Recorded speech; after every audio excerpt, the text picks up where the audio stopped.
Hello and welcome to this new video from me. Today I will analyze the finals from the Las Vegas regionals between Dylan Salvanera and Zachary Weed.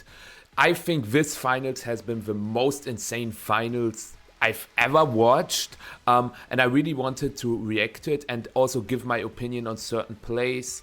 Obviously, both of them had incredible tournaments. They made it this far. I think they played incredibly well in the prior rounds, in the semifinals, in the quarterfinals, and I think both of them definitely deserve to be in the finals. But that's why I wanted to analyze it today, because the finals had some very interesting turns and also interactions that maybe not everyone understands. And this is what I'm here for today, and I think we should get started right into it. So on the left side we've got Dylan Salvanera, who is a regional champion, but his regional title was 7 years ago in Roanoke, and he has multiple top cuts. On the right side we have Zachary Weed, who also has a top cut in Orlando, top 8, and NAIC top 32, which was also a top cut. So he also top cut very big tournaments as well, and also has a good result in a grand challenge, right? And I think I will put the speed to 1.25 because I can just stop whenever I want, right? And first of all, I think we should talk about the matchups. Dylan is running a very standard team, I would say. Like, it's a very common team we know about, and Zachary is using a Sneasler King Gambit team which was used by Narrett, by Michal Kwiatkowski as well, but he made a big change in replacing Magma with Incineroar. But first of all, this is Dylan's team. Terra Ghost, Free Attacks, Ursaluna, Assault Vest, Terra Grass, Incineroar, Terra Water, specially defensive Amoonguss, that's important. It's not physically defensive, it's specially defensive. Porygon 2, Terra Fighting, Goldango, Life Orb, and Kilowatt with Terra Ghost. And this team is just overall super good because you have a lot of modes. You have Trick Room, you have Tailwind, you can set up with Goldango, you have Incineroar plus Amoonguss, you can heal yourself with Pollen Puff. Ursaluna works both in Tailwind and in Trick Room, and this team is just really, really good. Especially against Zachary's team, I think the matchup is slightly in Dylan's favor, just because Zachary's team has 5 physical attackers and a Ninetales, and obviously he can punish Intimidate with King Gambit, but the problem with King Gambit is that it still is weak against Incineroar. It is also Terra Fire, so it can never terrestrialize out of the Ursaluna weakness. Porygon 2 is Terra Fighting, Terra Blast, so that's a huge problem, the Intimidate cycle, because even your special attacker, the Ninetales, does not really hit Assault Vest and Incineroar that well. So Incineroar is definitely a big problem for Zachary's team, which is this one. We have Free Attack Sneasler. We more often saw either Dire Claw and Fake Out or Acrobatics with Sword Stance, but this is both Dire Claw and Acrobatics, which is really interesting. Terra Fire, Black Glasses, King Gambit. A very interesting Incineroar set in Covered Cloak Taunt without knockoff but Flare Blitz instead, because the dark moves are already on the King Gambit, and if you don't run Flare Blitz on the Incineroar, if you want to run Taunt and you run Knockoff, you don't really have the space for Flare Blitz, and if you don't run Flare Blitz, suddenly your Incineroar is walled by Ninetales, doesn't damage Rillaboom or Amoonguss that well, and so having Flare Blitz really helps out with that. Interesting enough, we have a Terra Fairy Choice Scarf Basic Legion without Terra Blast, just a defensive Terra against a Knockoff, Sucker Punch. You also can Terra out of a Grassy Glide weakness so that you are neutral to that. Really, really cool. Life Orb, Ninetales, and Assault Vest Rillaboom. Especially the Life Orb Ninetales with Anchor can pose a big threat to Dylan's team. He has 3 Pokemon that are weak to Ice with Amoonguss, Kilowattrel, and Ursaluna, but at the same time he also has 3 Pokemon that resist Ice types attacks. I guess Porygon 2 doesn't resist it, but with Eviolite it feels like it resists it.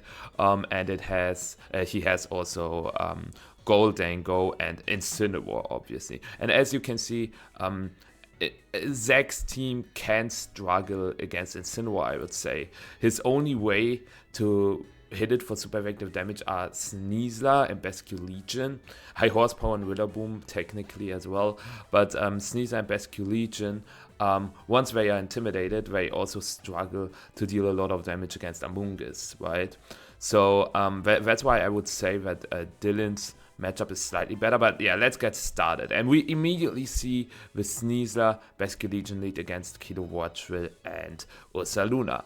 And overall, there are already a lot of reads, right, from the get-go. Because the speed order is Basculegion first because it has the Choice Scarf. Then it's Kilowattrill, and then it's Sneasler, then it's Ursaluna. The question is, how fast is the Ursaluna? As you can see, this Ursaluna runs a little bit of HP investment. I think it's 140 EVs. So is it 98 speed regardless? It needs 98 speed to outspeed the Basculegion from Zach, because Zach's Basculegion, we saw it in a set before in the semifinals that he is adamant Basculegion. So after a Tailwind, Ursaluna could be faster than the Basculegion, but we don't know it yet, because I think we have not seen Dylan's speed stat or speed interaction from Ursaluna. Also, what Zachary can go for is that he goes for Flip Turn, switches into Rillaboom, activates the Grassy Seed, and because of dynamic speed, Sneasler suddenly outspeeds the Kilowattrill, and the Kilowattrill would die. So a double up into Kilowattrill with Flip Turn Dire Claw is possible. But if you protect Kilowattrill and attack with Ursaluna, you obviously also risk a Wave Crash into the Ursaluna. And yeah, we see the backline of Incineroar Amoonguss, and switching in Amoonguss and going for Protect is probably the safest. But I think Zach could also go for Flip Turn Acrobatics into the Kilowattrill slot, because that should also be enough to knock it out. Maybe with Incineroar switching in on the Ursaluna slot, it is not, and that's why he might go for the Dire Claw instead.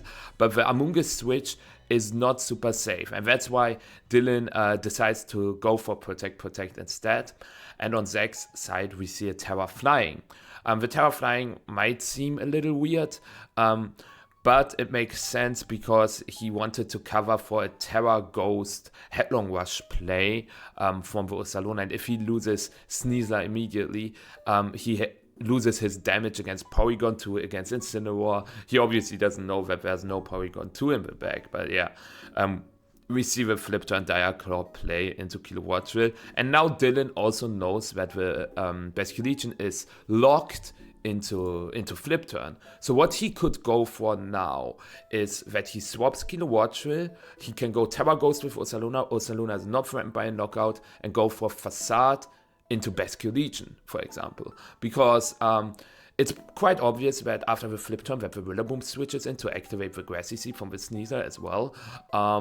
And he can KO the Rillaboom immediately, which is huge because if Rillaboom is knocked out, that means that Amoonguss is better. Also, Ursaluna is not threatened by a Wood Hammer anymore next to Redirection. So I think now Dylan could also decide to switch Kilowattrill into Incineroar. That can only be punished if Zach decides to go for both Flip Turn and Close Combat into the Kilowattrill slots, but then he trades Incineroar for another KO. And this is what we see here right now. He could obviously also Facade the Sneasler, right? But if he clicks Facade into Sneasler and the Sneasler protects, he at least has Fake Out with Incineroar, right? That's the thought process behind the switch. So the Facade into Sneasler is not bad.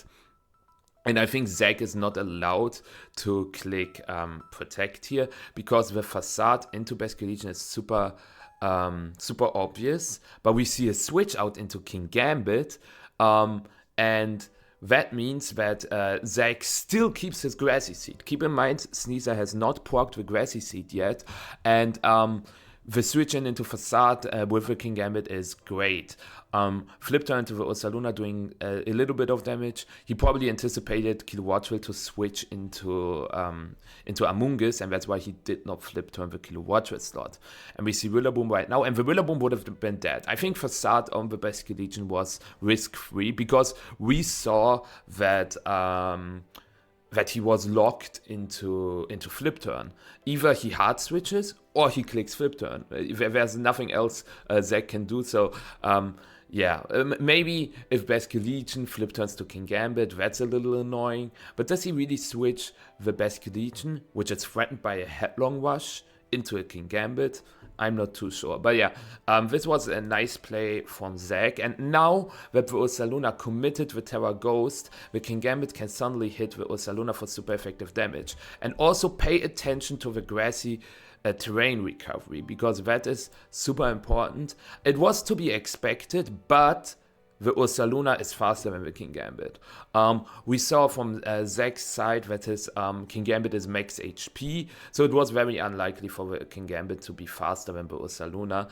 But that now means that Ursaluna is still threatening a Headlong Rush. Like, Dylan could technically go for fake out into Rillaboom, because the Rillaboom cannot fake out the Ursaluna, so it's fine to fake out the Rillaboom, and he could Headlong Rush the King Gambit. The problem with that is there's Sucker Punch as a threat, and covering the Sucker Punch is not easy. He can go for a switch protect play. That is rather safe. Even if the Incineroar gets doubled, Amoonguss has a Citrus Berry, so it will get the recovery here. And since Zach does not know what the last Pokemon is, he could have expected the Amoonguss, but it could have also been the Porygon 2. We just see Fake Out Sucker Punch.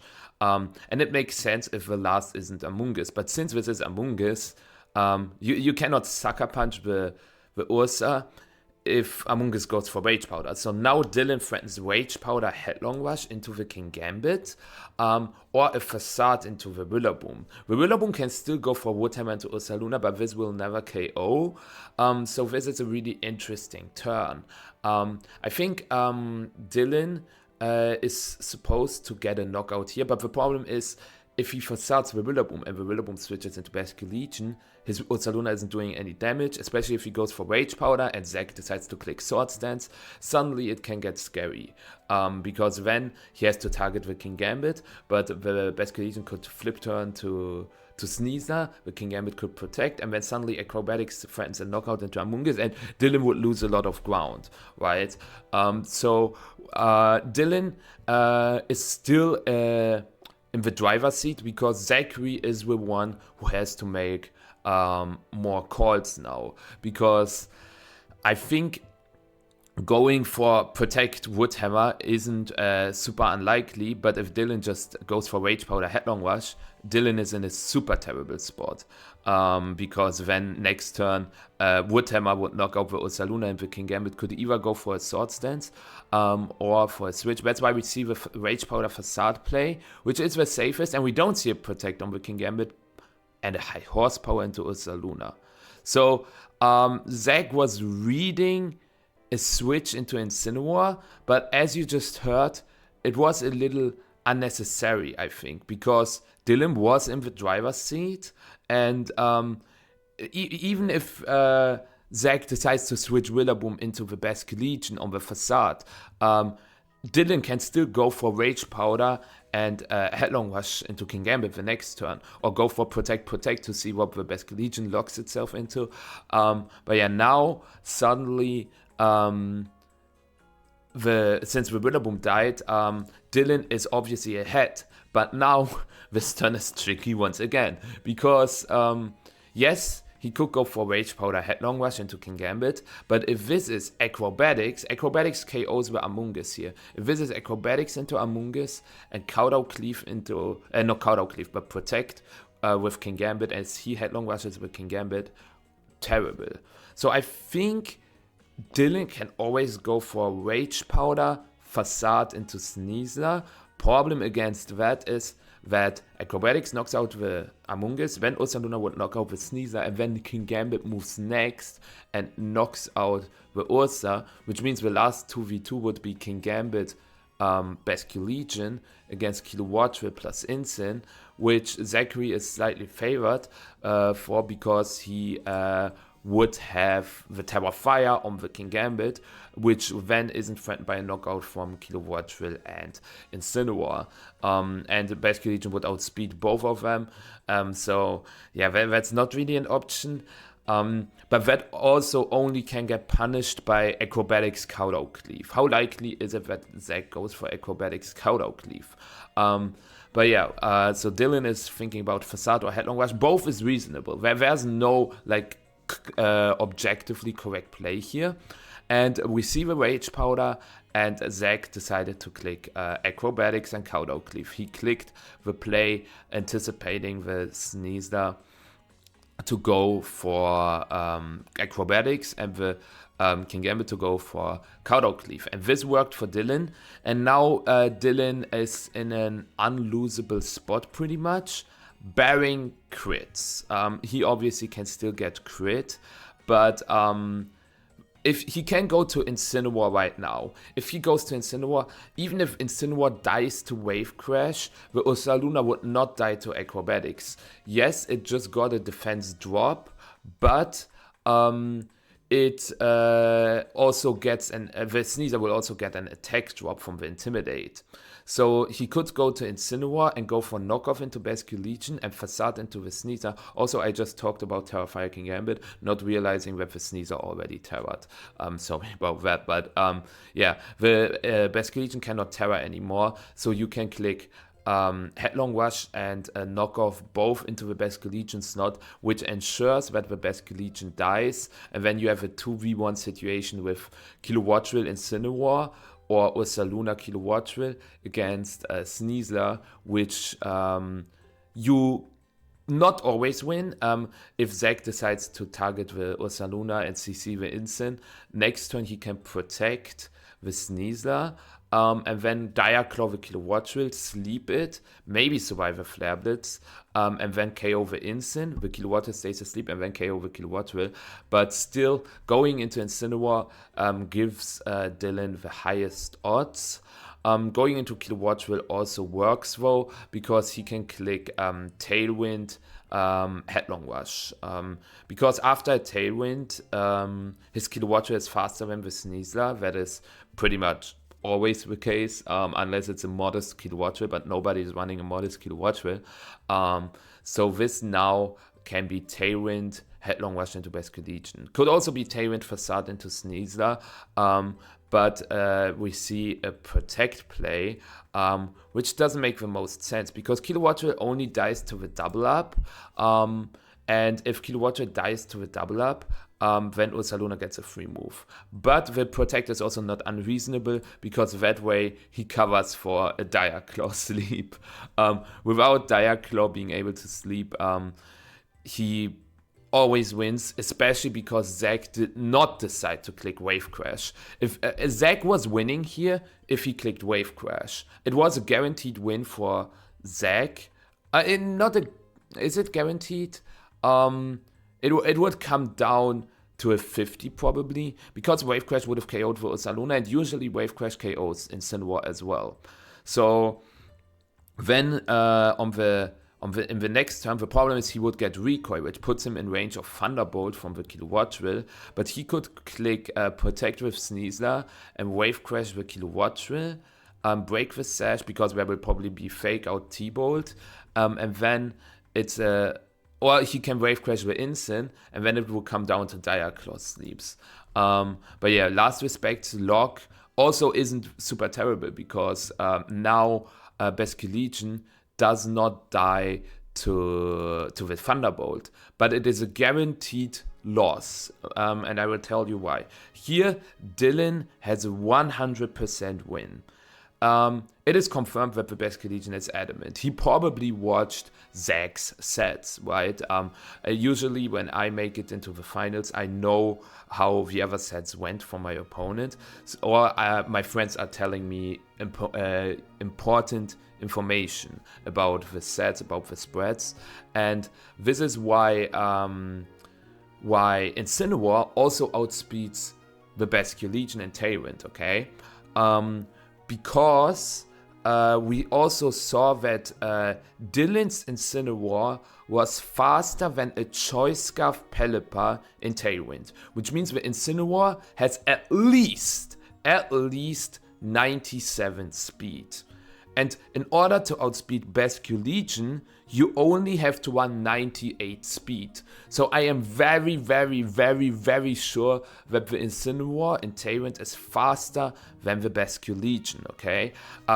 It could also be 100 speed to outspeed +1 speed Dragonite in Tailwind. It could also be 105 to outspeed Modest Ursaluna. But I am confident that this Incineroar has at least 98 speed. Dylan, if you're watching this, it would be great if you could confirm that in the comments if your Incineroar had 98 speed. Because then, there are no crits. Zachary cannot be saved at this point.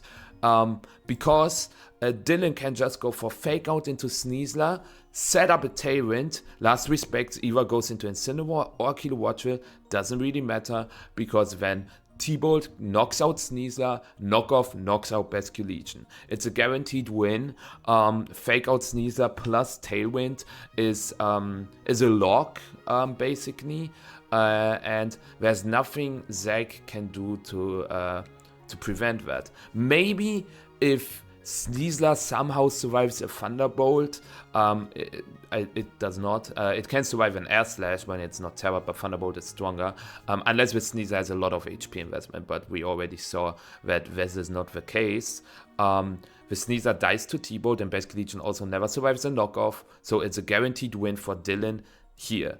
Fake Out Tailwind. He goes for the Fake Out, but he goes not for the Tailwind. We also see the Last Respect play into Kilowattrel. Instead of going for Tailwind, he goes for Thunderbolt, not knowing that Best Collegian survives that.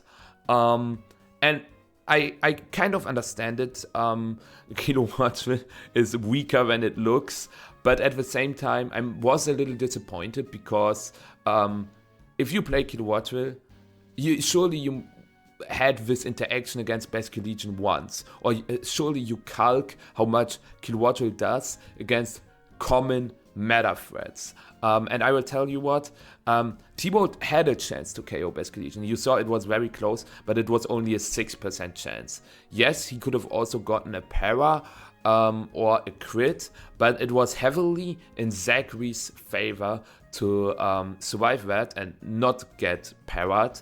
And now, if Zach finds the correct play, which is Last Respects into Incineroar plus Close Combat into Incineroar, Dylan cannot win. So the only way for Dylan to win here is to click Protect in order to force a misplay from Zach. Because if Zach just doubles the Incineroar, it's always over. And that's why I do respect going for Protect here, because it's just not winnable for Dylan, but instead he goes for the Thunderbolt, maybe hoping that Incineroar would survive this, but as you can see here, I mean, the Best Collegian is also -1, so maybe there was a chance if both of these moves were a min roll. So going for T-Bolt knockoff is actually better if you understand that Zach's play is to double the instant, but then you also gotta hope that the instant survives, right? And maybe it was close. I made the calcs. It was not, because this is a 150 base power, adaptability, Last Respect. So yeah, I think this game 1 was really tricky, especially in the mid game. There were a lot of calls that both players needed to do. And I think Dylan also realized that he tossed this game by going for this Thunderbolt play. I think if this was just a Fake Out Tailwind, it was just just a win. Unless his Incineroar is slower than Basculegion and Tailwind. Because after the Tailwind, the speed order would have been Kilowattrill first, Sneasel second. But Kilowattrill can knock out the Sneasel, and then Incineroar third, Basculegion fourth, so Incineroar can knock out the Basculegion. And he also saw that there was no Aqua Jet lock. He knew that it was locked into Last Respects. So this was a little questionable, but I mean, before like the semifinals, the quarterfinals, he played insane. Like, he played very clean Pokemon, and it's also his first finals appearance since 2018. Obviously, you will be nervous, and mistakes happen all along. And I also want to highlight that we will see more mistakes, but that doesn't mean that these players are just bad, or they are fraud, or they lucked themselves to the finals. That is not the case. Both of them played incredibly well before this set, and also this, like, there was just this one really big misplay so far, and that happens. Like, misplays happen all the time. I make tons of misplays, so do not hate on them too much. But yeah, we see game 2 with a Basculegion Incineroar, Basculegion Kingambit adaptation against Incineroar Porygon 2. So Zach really caught this lead from Dylan. Because now Kingambit is +1, and this situation is super tricky because Incineroar, if it doesn't have defense EVs, and we saw that it probably does not, dies to an Adamant Wave Crash here. So what Dylan can do is fake out Kingambit's setup Trick Room, but then the Kingambit is probably the fastest Pokemon on the field, so setting up Trick Room isn't great. But if Dylan goes for Terra Grass on the Incineroar, the Basculegion suddenly does not KO the Incineroar with Wave Crash, right? But that also means that the Terra is committed on the Incineroar, which then means that the Porygon 2 cannot go Terra Fighting anymore, or also the Ursaluna in the back cannot go Terra Ghost anymore, which is important against Rillaboom, because if Rillaboom is in the back, it can always freely Wood Hammer the Ursaluna without the worry of Terra, without the worry of redirection. So yeah, going for Terra here from Dylan is reasonable if he wants to resist the water move. But from Zach's side, we can also see a sword stance, we can see a flip turn. I think this turn is really tricky again, and Dylan goes for a hard read that the Kingambit Terras. He clicked knock off Terra Blast. We also saw that the Porygon 2 got a special attack boost. Maybe that is enough to knock it out, and it goes Terra Fire. And that is a crazy call in turn 1, especially if you are behind 1-0. And Zach goes for flip turn, doesn't go for wave crash, so the Terra was a little wasted now. Flip turn would have done like 50-ish%. So the Terra was a little wasted. And also, you gotta keep in mind that the Kingambit from Zach is max HP. And this is why knockoff into Terra Blast does not knock out the Kingambit. Also, you gotta keep in mind, Kingambit lost its black glasses. And that is super important. That is super, super, super important. Yeah, now Dylan has a big problem though. This Sneasler, it can CC the Porygon, it can CC the Ursa, it can acrobatics the Amoonguss. So he has to get rid of his Sneasler, but he can't, at least not in this turn. Zach could go for Sucker Punch, Dire Claw, both into Incineroar. We see Trick Room, and yeah, we see Sucker Punch. And do we see Close Combat? If this is a Close Combat, it's game, pretty much. It's not winnable for Dylan. And we see Dire Claw instead, and the Poison. And this is really good for Zach. He sets up Trick Room, but Kingambit is faster than the Porygon. And the problem is he can also not go into Ursaluna because Kingambit is faster than the Ursaluna. I guess he could go to Ursaluna, but then there's just a free switch into Rillaboom, Protect, Play, and then Fake Out is up. But with Amoonguss, it's just the same. I think Zach can super safely go for a switch with Sneasler and maybe Kowtow cleave the Porygon 2 or go for a protect. Kowtow cleaving the Porygon 2 ensures that Dylan cannot go for recover that freely. Or he could also go for Pawn Puff Terra Blast, but then he still takes the Dire Claw, right? So Sneasler switching to Rillaboom makes a ton of sense, because especially if he anticipates Ursaluna in the bag, which seems very likely. With Instant, Porygon 2, Amoonguss, Kilowatt Drill is probably not in the bag, and Goldango, he did not bring Goldango in game 1, and I think if he brings Goldango, you are also fine. Yes, Sneasler gets walled by Goldango, but you have Rillaboom with high horsepower, you have Basculegion, you have Kingambit. So if Zach switches Sneasler and Kingambit dies, Dylan loses the game probably, because then Rillaboom can fake out Amoonguss, Sneasler can close combat with Porygon, there's no Spore threat, the Porygon 2 doesn't have Protect, it cannot switch into Ursaluna, so it's pretty bad if Dylan takes the knockout on Kingambit and doesn't heal the Porygon 2. We see a Spore play from Dylan into the Sneasler. Maybe he thought that there's no Rillaboom in the bag, but especially with Grassy Seed Sneasler, it's the same Pokemon as in game 1, so yeah.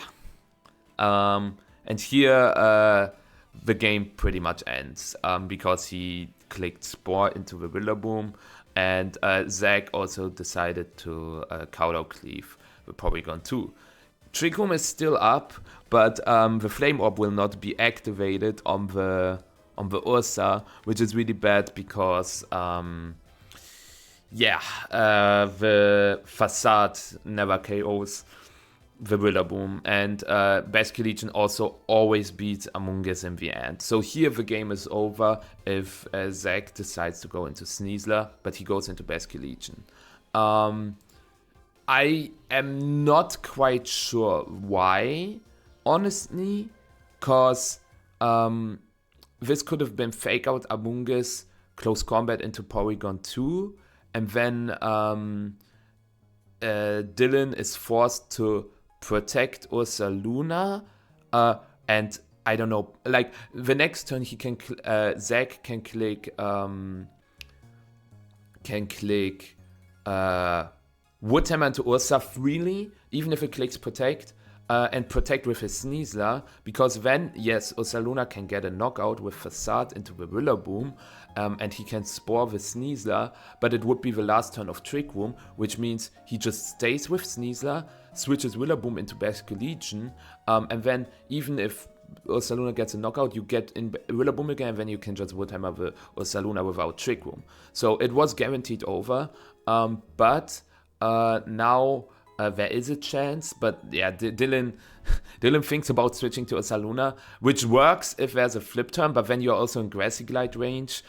He has to Ice Beam Rillaboom for sure, I think. And the problem really is that the Trick Room will run out eventually, and then Rillaboom can Woodhammer the Porygon 2. And this is why this play from Dylan was insanely good, because we see the fake out, and the Ice Beam also crits the Rillaboom. No, it doesn't crit. I had it, and that was wrong. But yeah, now the Ursaluna is on board, but burned, which means now it threatens a KO with Facade. The problem still is that Zach is still in the driver's seat. There are 2 turns of Trick Room left, right? So now it gets super dicey. Since, yes, Dylan can Spore the Sneasler, but as long as Zach doesn't lose the Rillaboom, he wins the game unless Sneasler and Basculegion both die. Because both Sneasler and Basculegion would win the 1v1 against Amoonguss. So in this situation now, Zach has some problems, you might say, but actually I think it's just a guaranteed win if he switches Rillaboom into Basque Legion, and protects the Sneasler. Because how does Dylan punish that? It's impossible to punish because 2 turns of Trick Room. If he clicks Headlong Rush into the Rillaboom, yes, he can knock out the Basque Legion, but when the Rillaboom comes back in, it can fake out the Ursa, maybe Grassy Glide even KOs after defense drops, but it can fake out the Ursa Luna, stop it from moving. Sneasler probably gets Spored, that's fine, you burn his sleep turn. Then next turn he can Wood Hammer the Ursa has to protect, as Dylan tries to Pollen Puff Rilla, but since it's AV Rilla, it doesn't do that much. Then he has to go for a double protect, then he has to go for a triple protect, but if Sneasler wakes up in time, Acrobatics 2 KOs Amoonguss, so he needs like a triple protect 3-turn sleep. So Headlong Rush into Rillaboom is not an option. So what if he spores the Rillaboom, and like the Rillaboom slot, which switches to Basque Legion, and clicks, Facade into the Sneasler. Sneasler will protect itself, and then it's the same problem. 1 turn of Trick Room left, then there is Sneasler and Basque Legion, and you can take 1 KO with Ursa Luna, but not both. So you KO one of the slots, then Rillaboom switches in, and then it doesn't have to fake up the Ursa, it can go for Wood Hammer immediately. And then Grassy Terrain gets reset as well, which means Amoonguss KOing Rillaboom will get even harder. So here, Zachary has won the set. In my opinion, if your only lose con is a 3-turn sleep into triple protect, you can basically say that you have won, and you should play for that, right? Switching Rillaboom into the Basque Legion and going for protect is just super safe. And there's unfortunately nothing, unfortunately for Dylan, nothing he can do. And yeah, we see the switch. Spoiler: we see the protect, and that means that the game ends right now. Ursa Luna goes for protect, Sneasler goes for protect. It doesn't matter, honestly. I don't know what Dylan tried to catch there, but the game is just over, unfortunately. Since Dylan, especially because he did not get the Spore off. On the Basque Legion slot. I mean, it did matter, as you just heard. Now, Zach only clicks Last Respects and Acrobatics both into the Amoonguss. It's the last turn of Trick Room. Ursa Luna always dies to Wood Hammer. He doesn't have to worry about that. So he can freely double the Amoonguss. We see the Headlong Rush, however, but Dylan probably also realizes that this is not really winnable. Goes for Facade. I mean, there are 2 turns of Grassy Terrain left, so maybe if you Facade with Sneasler, Spore the Basque Legion, and then there's 1 turn of Grassy Terrain left, you protect Ursa Luna, and Pollen Puff Ribbler. Maybe then Ursa Luna can survive a Wood Hammer. Spoiler, it does not. Depending on the Rilla spread. If it has 0 attack investment, it might. It does not.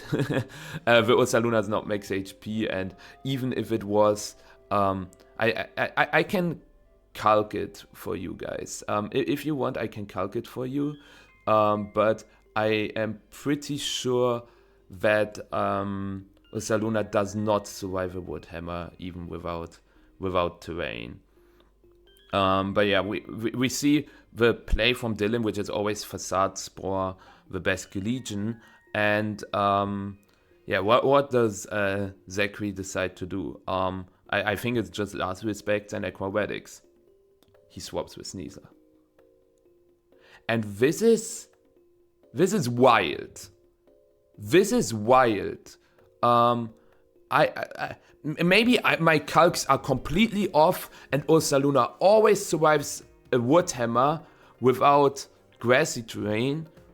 But in my head, I remember that -1 Wood Hammer for my Ursa Lunas did 90% in terrain. So it should always KO. Yeah. You can correct me if I'm wrong, but now Zachary actually tossed the game because now he has to hope that he gets a 1-turn wake up. And he has to call this turn correctly. Because if Dylan decides to click Protect with Amoonguss and he doesn't click Wave Crash or Acrobatics, Dylan wins. Against Headlong Rush, like the play Dylan just clicked only loses to Acrobatics Last Respects 1-turn wake up. And if he clicks Acrobatics Last Respects, does he really want to lock himself into Last Respects? Because if he clicks Last Respects, he cannot target the Ursaluna anymore. So it would just lose if there's a Rage Powder Facade into the Sneasler. So we see the Rage Powder. Does the Pesky Legion wake up? It does not. And with that, unless Acrobatics KOs Amoonguss, it does not. With a crit, 140, 144. It would have been close, but I think Amoonguss would have survived with 4 HP. 144 times 1.5 is 216. So yeah, it would have survived with 1 HP. And suddenly, Zach loses the game too. And I think this was just a throw. But as I said, I might be mistaken if my Rillaboom calcs are just off. By the way, that's why Dylan did not click Headlong Rush in the turn where where the Pesky Legion switched in, because then he cannot win. And that's why he probably clicked Protect with the Ursa, realizing that there is still some room.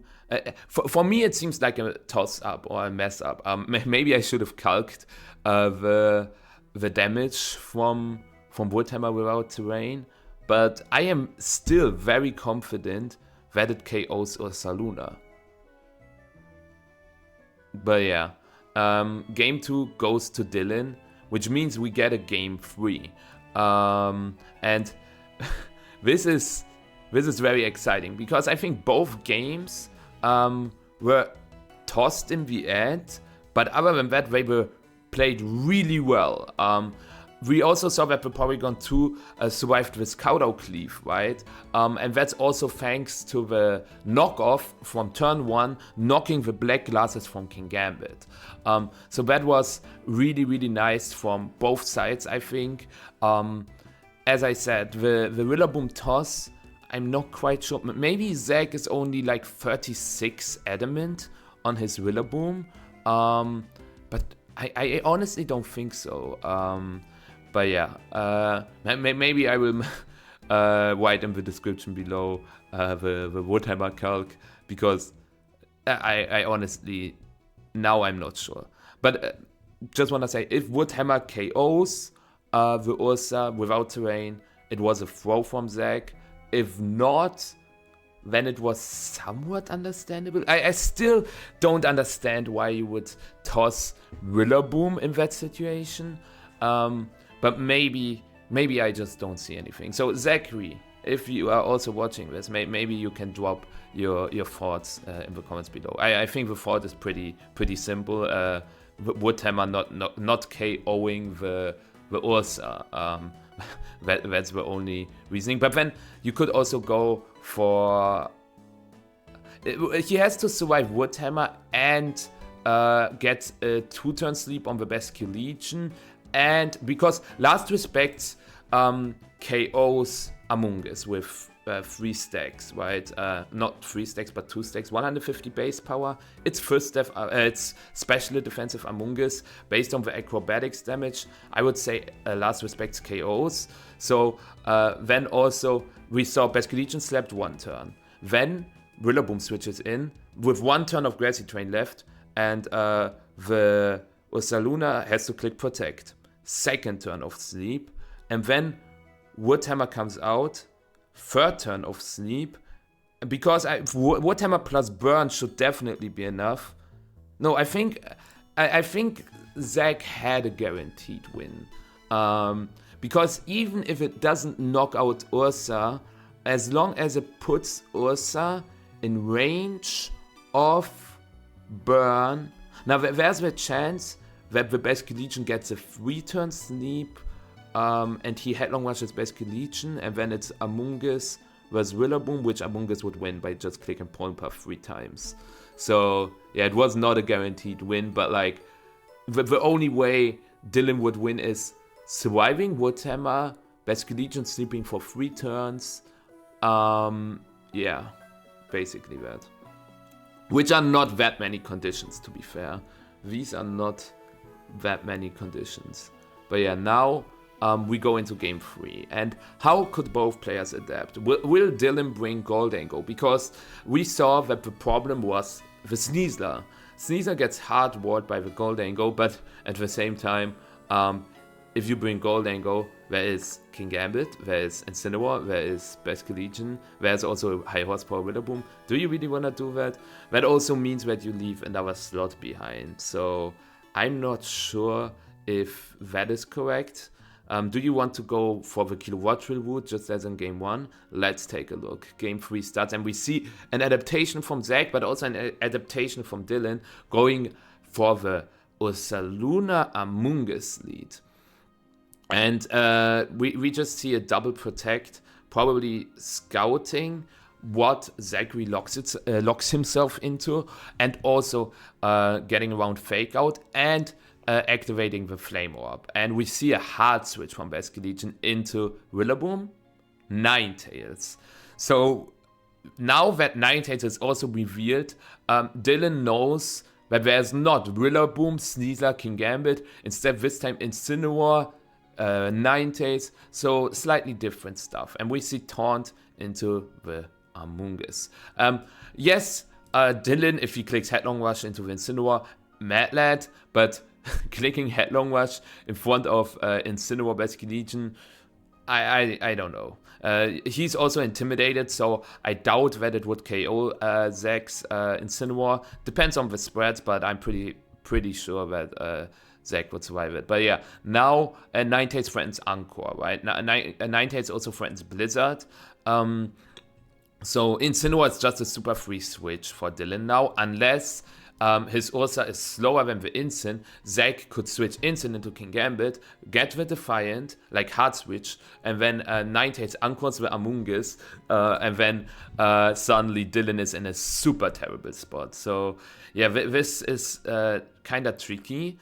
And that is why we see a switch with the Amoonguss into the Incineroar, and he wanted to cover for an Anchor into that slot. And interestingly enough, we see that Ninetales, Alola, goes for a Terra. And that only makes sense if you hard read a Facade, but at the same time, you have the Snow Boost, and Ursaluna is intimidated. Also, is Incineroar faster than the Ursaluna? It is, but it goes for Taunt, which is reasonable, but I don't quite understand the Terra Ghost.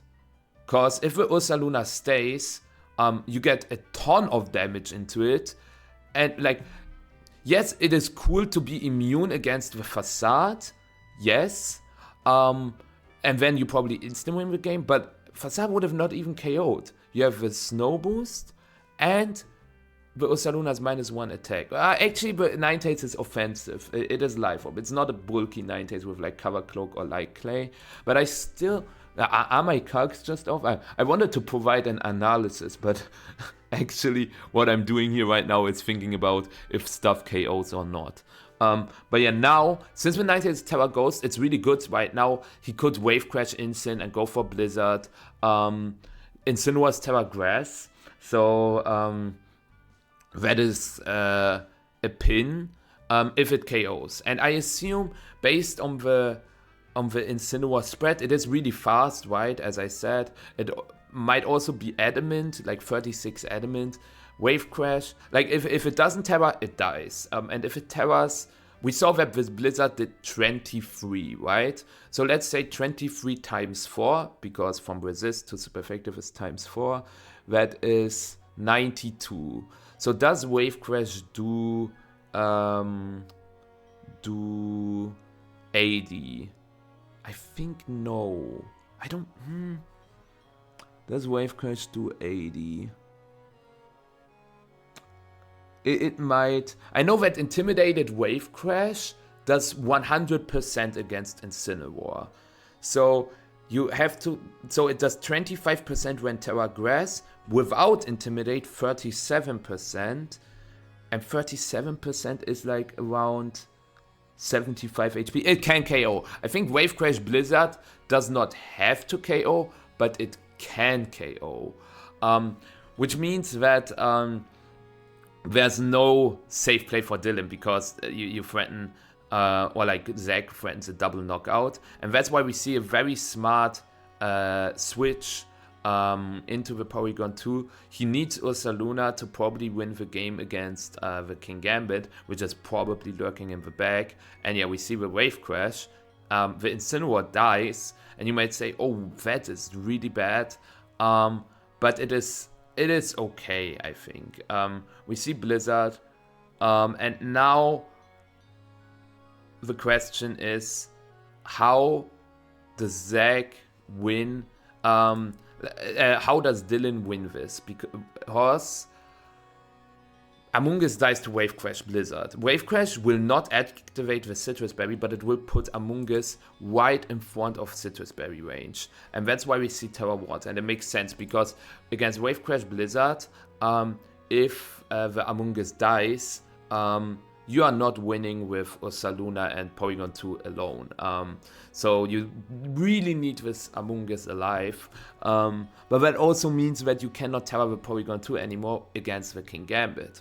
But Dylan thinks that with Spore on the Amoonguss, with Rage Powder on the Amoonguss, plus Ursaluna, he can beat it. But also Ursaluna is very low, so he might need a Pollen Puff into it. So I'm just anticipating that Dylan is thinking that there is King Gambit in the bag. That would explain his plays. But Zachary's last one is actually something different. And we see a Terra Water on the Amoonguss. And Zach decided to click Wave Crash into Porygon plus Blizzard just to deny the Trick Room to go up, force a Terra on the Amoonguss as well. So that is really good here. As you can see, Wave Crash. He could have maybe also clicked Wave Crash Encore. Like Wave Crash Encore would have been heat, but we see Moonblast instead. And this is what I don't understand. Why did he click Moonblast? Blizzard would have also KO'd the Porygon 2. Like Wave Crash does like 50% to Porygon 2. Why did he click Moonblast? I have no idea, because that way, if Dylan doesn't Terra, terrible. If Dylan doesn't Rage Powder, Blizzard is also just better. I don't know why he clicked Moonblast, honestly. But maybe he can explain. Also, Ursaluna cannot switch in. So the Blizzard made just no sense. The Moonblast made no sense. But yeah, now, if Zach has King Gambit, Dylan can just freely go for Ice Beam into Ninetales and Spore into Basculegion. And this is probably also what happens now, is my guess. Yeah. And Zach switches the Ninetales, which I also, again, do not understand. Why did he switch the Ninetales into the Rillaboom? Why did he not switch Basculegion into Rillaboom and click Protect with Ninetales? I have no idea. I honestly have no idea. Also, since the Amoonguss does not have special defense investment, it is in a rather bad position right now. And we see a crit on the Rillaboom. And this is because Porygon 2 doesn't have a special attack boost. It has an attack boost and the snow stops. Maybe that's why he wanted to switch the Ninetales, but really, really bad turn on Zach's side, I would say. And now, Zach is winning if he clicks Grassy Glide into Amoonguss plus Wave Crash into P2. We see a Pollen Puff and Ice Beam, and that makes sense. I think I would have clicked the double up into Rillaboom. Doubling Rillaboom would have been always better if you expect Amoonguss to survive Grassy Glide. Yeah, this was a double up into... Yeah, why did he click Pollen Puff into P2? Why did he click Pollen Puff into P2? Yeah, if he clicked Pollen Puff Ice Beam now, yeah, why did he click Pollen Puff into the P2? Okay, I need an explanation for this. Because if the Rillaboom dies here, it would have died, right? Then the Basculegion cannot switch out to really lock into a new move, and then Ursaluna can headlong rush the Basculegion, and then Porygon 2 Ice Beams the Ninetales twice. Fascinating. I think this was not a good Pollen Puff into the P2. Now, however, Zach is probably forced to click Grassy Glide into the Ursa and switch with Basculegion. And that makes a lot of sense. This is the winning play. This is actually the winning play, especially since with Ninetales it's just so healthy. And we see a Protect on the Ursaluna. And this is now a KO on the Rillaboom. And Aqua Jet is on the set of the Basculegion. Even though it's Choice Scarf, some people still run Aqua Jet, and this is now perfect for Dylan. Not Dylan, Zachary, my bad. Because Porygon 2 should not be able to win, because this now is Aqua Jet Protect, and then it's just cooked for Dylan. I think he has to Ice Beam the Basculegion and Protect here and go for a double Protect into Freeze. That's the only way Dylan can win against Aqua Jet Protect. And we see Protect, and now it seems unwinnable, because Porygon 2 has Terra Blast, which doesn't hit the two Ghost types. It doesn't have a special attack boost either. And now what Zach can go for is Anchor with Ninetales to force the Porygon 2 to spam Ice Beam and not go for Recover. Like Aqua Jet, Anchor, Aqua Jet, Blizzard wins, but we see Blizzard immediately, which also works. We see Ice Beam critting the Ninetales. That is huge, but Ninetales is out of range for another Ice Beam. So now I would click Aqua Jet Anchor. Aqua Jet Anchor wins, because we also saw that the Aqua Jet does 30 HP, and then it drops to 82 Ice Beam. Even if he doesn't knock out Ninetales, next turn you Aqua Jet Blizzard, you win. Let's say he crits the Ninetales again, then the Porygon 2 is at 80 HP. Then, next Aqua Jet, the Porygon 2 drops to 50 HP. You go for Ice Beam, Basculegion survives. Aqua Jet, last turn of Anchor, Ice Beam, Aqua Jet, knockout. So Aqua Jet Anchor only loses if Ninetales gets crit and Basculegion doesn't get... if Basculegion gets frozen and Ninetales gets crit. And he only has 2 Ice Beams to freeze Basculegion. So now it's just Aqua Jet Anchor, and the game is pretty much locked. And we see Aqua Jet critting, and now there's probably only one chance of Porygon 2 freezing the Basculegion. But we see Blizzard. I have no idea why we see Blizzard. And we see a Recover. And Dylan is still in the game, but now Zach will go for Aqua Jet Anchor, and it's impossible for Dylan to win. I will speed this up because this is now getting a little interesting, because he will go for Aqua Jet Anchor and he goes for Aqua Jet Blizzard again, and I have no idea why he is doing it, because now his Ninetales is also in Ice Beam range and Snow stopped. So it's also in range for 2 Life Orbs. But now he will go for Aqua Jet Anchor, right? Yes. And the only way for Dylan can still not win this unless he gets like a freeze. Like now Zach will spam Aqua Jet Protect until the Anchor ends. repeat the anchor for the third time, and then he will click Moonblast with his Ninetales, he will get a Moonblast off. Then Dylan will go for an attack. He has to attack the Ninetales. Zachary just wins this by clicking Aqua Jet Protect now. We see Aqua Jet, and we see Blizzard, which doesn't make any sense, because now he's in Life Orb range. He could have also, I would have understood Moonblast to get a special attack drop, because then the Porygon 2 never has enough PP on Ice Beam to knock out both Pokemon. But he just tossed the game again. Just like the game 2, he tossed the game 3. And now the Porygon 2 has only 2 recovers left. And if you are saying that the Porygon 2 could struggle, this is not how Anchor works. Anchor never lets you struggle. If someone has 1 PP left and you Anchor them, it will go for the PP and the Anchor ends, immediately. And it will tell you that. Unfortunately for Zachary, though, the Anchor ends exactly after the third use of the recover. And since he did not count, he thought that there is still recover PP left, so he clicked Anchor. And I'm like, oh no. So this endgame now is the Choice Scarf locked Basculegion with Aqua Jet against Porygon 2 with Ice Beam. And this Ice Beam is not doing a lot. And the thing is, there are always crits involved, there's always the freeze involved, and there are 3 more Aqua Jets that will knock out the Porygon 2, or 2 if there is a crit.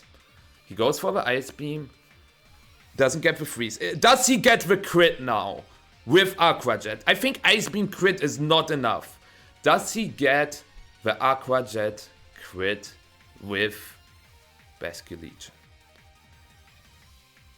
Does he get the Aqua Jet crit? And if he doesn't get the crit, does Dylan get the freeze? Because Ice Beam crit should not knock out the Basculegion. We see Aqua Jet not KOing Ice Beam, freezing the Basculegion.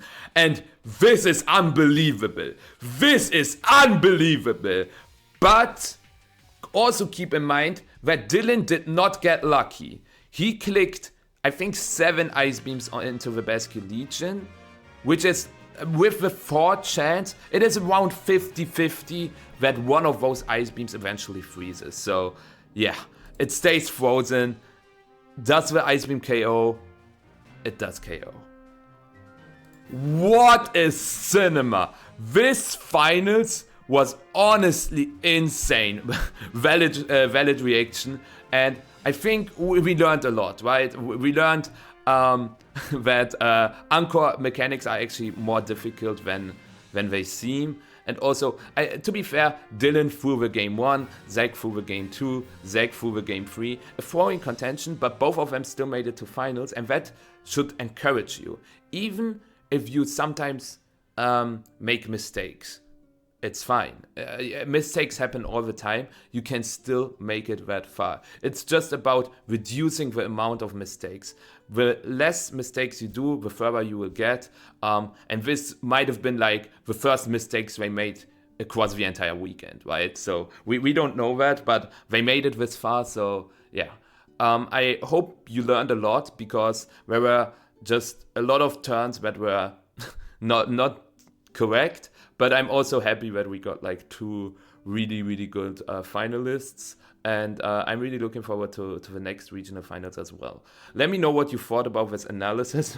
That's over an hour long. But should I do more of this in the future? Are you interested in that kind of content? I wanted to try it out once, because I think this finals definitely deserves it. Maybe I will do it time to time, not every finals. But yeah, as I said, let me know what you think, and I will see you next time. Bye-bye.